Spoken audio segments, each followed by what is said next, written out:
Et nous entamons aujourd'hui notre série de reportages de la semaine, une série que nous consacrons au trésor de nos bibliothèques.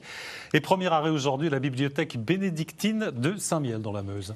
Une bibliothèque achevée vers 1775 et qui possède près de 8800 ouvrages, dont quelques rares éditions précieusement conservées, les plus anciennes datant du 9e siècle. Visite guidée avec Malika Boudiba et Wilfried Redonnet.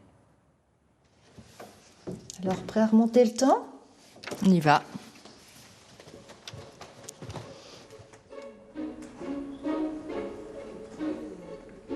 Cette bibliothèque a été achevée en 1775, 18e siècle, plein siècle des Lumières. Le fonds est constitué majoritairement du fonds bénédictin pour les pièces les plus précieuses de 76 manuscrits, 86 incunables. Donc les incunables, ce sont les livres qui ont été imprimés après l'invention de l'imprimerie, mais tout juste après. De plus de 1000 pièces du XVIe siècle, donc ce qui est rare en soi, et le reste 17e, 18e.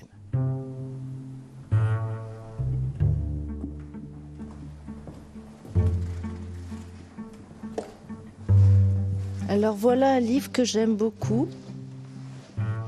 C'est le Pseudo-Athanase. C'est un livre qui est daté du fin 8e siècle, 9e siècle.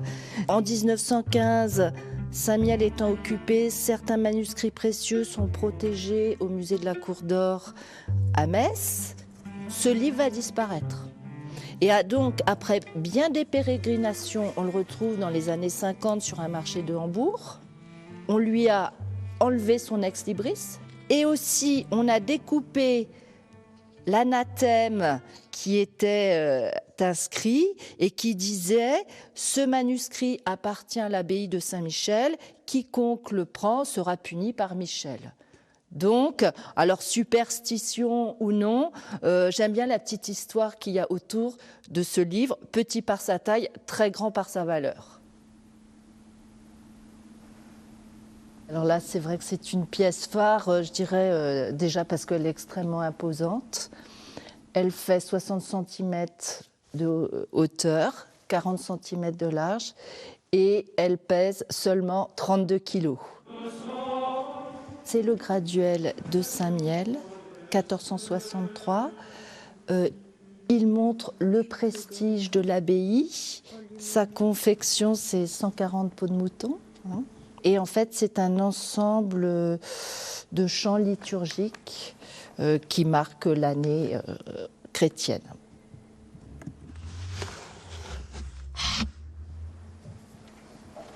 Le voyage de Don Louvens en Terre Sainte, je dirais, c'est l'ancêtre du routard.